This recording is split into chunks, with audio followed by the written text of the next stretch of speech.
Okay, so the major topic at hand here in this video is an introduction to Darwin's theory of evolution by natural selection.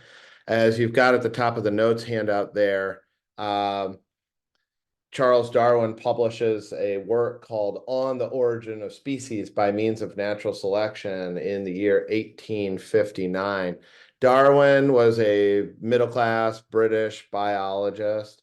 Uh, I want to hone in on the secondary title here before we look on down the page. The preservation of favored races in the struggle for life. So, what Darwin's talking about here in terms of favored races, he's not talking about the human construct of race. He's not talking about racism, which would say one group of people is innately superior to another group of people, and you can tell by the color of their skin. Or one group of people is inferior to another group, and you can tell by the color of their skin. When Darwin's talking about favored races in the struggle for life, he's just talking about different species of plants and animals. He's just he's just talking about different species and variants of plants and animals, not the human construct of race. So with that in mind, let's move on down the page here and talk about this diagram in terms of how it depicts Darwin's theory of evolution by means of natural selection. One major thing, and you can just jot these down here along the side, but one major aspect of Darwin's theory has to do with randomness, random genetic mutation.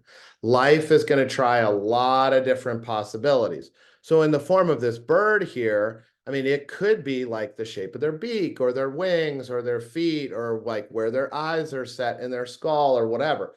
Random genetic mutation is going to try a lot of different possibilities. In this case, obviously, it has to do with plumage, lighter colored birds and lighter plumage birds and darker plumage birds. And then Darwin talks a lot about chance environmental circumstances. And what determines whether a species is fit or not, and you might have heard this phrase, survival of the fittest. And Darwin never said that, but that's a popularization of his biological theory. Uh, for this notion of survival of the fittest, fitness doesn't necessarily mean strength or intelligence or complexity or being some alpha predator or something like this. What fitness means is the intersection, and this is according to Darwin's theory of evolution, but the intersection between randomness and chance. Random genetic mutations. Okay, and here we see some random genetic mutations occurring in this diagram in terms of plumage, and chance environmental circumstances. So what would be the chance environmental circumstances that intersects with the random genetic mutation that would favor the survival and reproduction of darker and darker plumage birds over lighter plumage birds? These birds might be born into some type of cave or more likely some type of thick jungle or forest or something, in which case the darker plumage birds are going to be, favored in this struggle for life, as Darwin describes it. They're going to be more fit. They're going to be able to blend in more and hide from predators. They might be able to sneak up on their prey easier. Whereas these birds are going to stick out like a sore thumb. They might not have much of a chance to sneak up on their prey, and they might be a really easy mark for predators. You've got the inverse situation would be like, let's say these exact same birds based on randomness, okay, and chance, okay, random genetic mutation and chance environmental circumstances. Let's say these exact same birds happen to be born into an environmental circumstance of a white sand beach. Then it would be presumably the opposite result. These birds would be able to blend in and hide from predators and sneak up on their prey. These would be the birds that stood out like a sore thumb. and would be easy pickings for predation. So again, you're talking about chance environmental circumstances. And environmental circumstances are, of course, always changing. You could have some human beings come into a forest and a densely thicketed forest and cut down some of the trees, in which case maybe this mainline species of the bird would be better. Or, you know, a hurricane could come in and blow down some of the trees. So then maybe this middle ground of the plumage would be in a better circumstance. So randomness and chance are some of the major hallmarks of Darwinian biological theory. Another piece, another major hallmark of Darwin's work has to do with kind of the nature of nature, kind of how nature operates, if you will. And what Darwin depicts is nature as immensely creative. It's going to try all these different possibilities of life in order to perpetuate life. And in doing so, it's going to create all these different variants and subvariants and species of plants and animals and et cetera, geared towards the perpetuation of life. So on one hand, nature, you know, very creative. But Darwinian biology also depicts the natural world as highly destructive as well. You're going to have a lot of attempts at the perpetuation of life, and many of them and a lot of them will fail, you know, kind of immediately or eventually. So on one hand, Darwin's depicting nature as immensely creative, but on another hand, immensely destructive. Like these birds in a dark jungle or whatever would never have a chance. Or another example would be like my neighbor's oak tree drops like 1 million of those helicopter seeds every spring and fall. And you know, they land on my yard and my neighbor's yard, et cetera. But we mow them all down because that's not a good environment for them. Chance environmental circumstances have those maple seeds landing on some yards of human beings that are fairly conscientious about keeping their lawn mowed and protecting their grass. So that's a chance environmental circumstance that is not beneficial to the perpetuation of the maple being able to survive and reproduce. So these are some of the initial considerations of Darwinian biology and some of the initial hallmarks of this biological theory. Let's move on down to page 2 here. And page 2 basically just talks about like, why would Darwin's theory have kind of a built-in support base, a built-in audience? And specifically, we're talking about, and I could have done a better job talking about this on the page, but specifically, we're talking about like which ideology that we've studied so far you think best dovetails with this biological theory here? Which ideology would seize on this the most and say, you know, aha, this scientific theory supports our ideological outlook? And the answer to that question on page 2 here is liberalism. Liberalism would be the ideology that dovetails the most with Darwinian biology, because what you've got here is this kind of like competition, right? And those who can make it are going to make it, and they're going to survive, and they're going to reproduce, and you know, those are the fit, quote unquote. And those who can't make it, you know, that's just the way nature works. And some people can't hack it, and they'll fall through the floor. And you know, if you can't take care of yourself and handle yourself and provide for yourself, then you know you're going to kind of fall by the wayside and get pushed aside. So this theory gives a boost to ideological liberalism because the liberals feel like this really helps to validate some of their ideological leanings. And in fact, I've read some historical accounts that say, I wonder where Darwin kind of came up with some of the framework of his ideology. You know, he was a member of the middle class growing up in early industrial revolution Britain.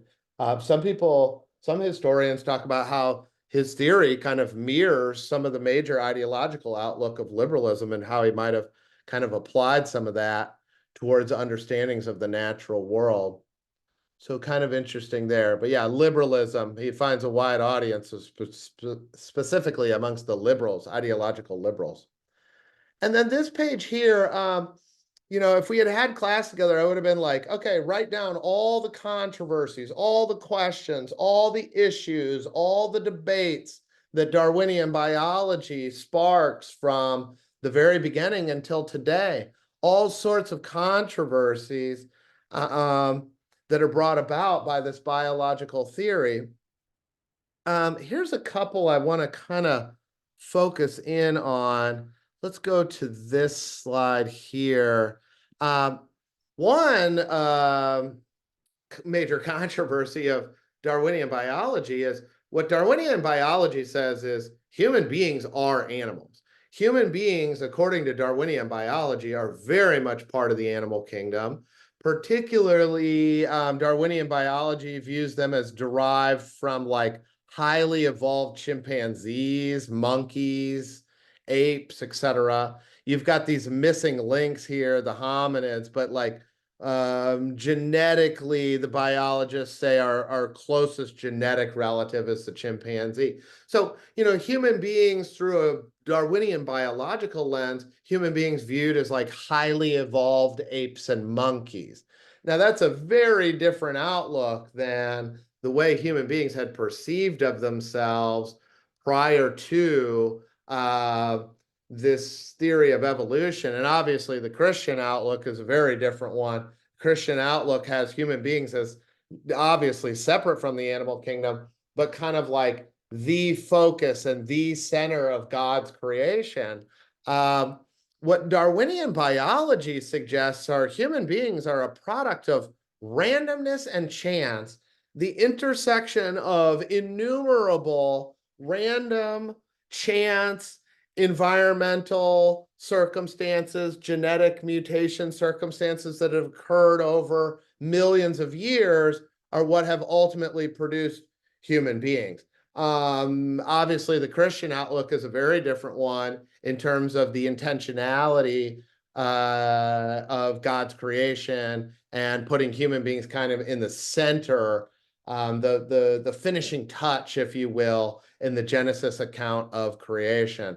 So this puts human beings in a very different light compared to traditional Christian understandings of humanity, for sure. Another kind of consideration about controversies and debates and issues, etc. Darwinian biology suggests and has some implications regarding the meaning of life.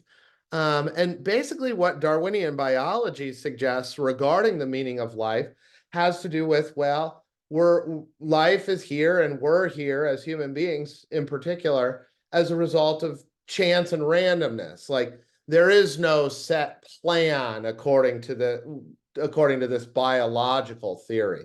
There's no set order or purpose, etc. So through a Darwinian biological lens, like what is the purpose to existence? What is the meaning of life? And what Darwinian biology suggests to those very big, existential questions is survival. Survival and reproduction are the meanings of life, as is discussed in his title. It talks about the preservation of favored races, different plants and animal species, in the struggle for life. So from the strict Darwinian biological lens, life, the meaning of life is survival. Most good would be to persist and to survive and persist and reproduce. Bad would be to become extinct and die out or get pushed out or etc. So, obviously, again, contrasting with the Christian outlook, that doesn't speak to some type of big time moral framework to existence. Certainly, Darwinian biology doesn't speak to that. So there are some major, kind of debates and controversies, etc. Okay, and then just finally to finish up this kind of relatively quick review, page 3, I'm going to have you read about this. The 19th century, what we're going for here in this unit of study is the second half of the 19th century. And the second half of the 19th century is a little bit of a grab bag. It's not like the Renaissance or, the Reformation or something, so scientific revolution, something so clear cut. There's a number of things going on at this time. One theme of the second half of the 19th century is all these different seeming indicators of progress. So I'll just leave you to read this. But this is a time period of kind of like the height of secular humanistic belief, and you can kind of jot that down here. It seemed like human beings were really, affecting their own progression in any number of ways, and the details are in here. A highly optimistic time in the history of Western civilization. Probably the greatest level of optimism that Westerners ever put in themselves is kind of in this late 19th, early 20th century time period before the First and Second World Wars. And then here at the bottom of the page to finish up, you've got this question here like nationalism. We talk about all these different ideologies. Another way to talk about this latter half of the 19th century is the age of nationalism. Nationalism will start to emerge as kind of like the leading identity of secular modern times. How people identify themselves as who they are. And it talks about how nationalism will be the most important, influential, impactful ideology. And really what we're talking about here, and again, use the notes handout, obviously, but identity, even more so than conservatism, liberalism, socialism. It says, why will nationalism become the leading identity of modern time, even more so than these different ideologies? And these different ideologies are much more narrow along social class lines. These different ideologies, the upper class are mainly going to be the conservatives, and the middle class are mainly going to be the middle class, and the socialist communists mainly going to be the working class, underclass, et cetera. But what nationalism does is it combines all those different groups together and purports at least to be for something greater than the self, greater than the individual self, greater than your kind of narrow group there of your social class, and that you're part of something bigger, and you're part of something more impactful, and you're part of something of greater historical impact and import and significance. When you're the member of a nation, it kind of magnifies your importance in terms of the effect you can have beyond the self, the effect you can have beyond your kind of immediate social class group or ideological group. The nation promises the possibility of having an even greater impact and greater historical effect. And this is part of the great appeal of the national identity, that the nation is important. And as a result of the importance and the greatness and the impact and the significance of the nation, then therefore you are important because the nation is you and you've contributed to the nation. And this is all building up, this sense of something greater than oneself. Okay, and then keeping this here on the bottom of page 4, let's finish up with just this one last piece here. As it pertains to nationalism, one big event, 1871, you've got, and you can jot that date down there at the bottom of page 4. 1871, Germany becomes a unified country for the very first time. And this is going to be a big game changer in terms of the balance of power. You can see how big Germany is here once it finally does become unified under the Hohenzollern monarch. We had talked about the Hohenzollern monarchy of Prussia. They're going to eventually militarily unify all of this territory here. Germany, when it becomes a country, will be the Hohenzollern kingdom. So Germany here, when it becomes a unified country for the very first time, it's a big industrial, military powerhouse.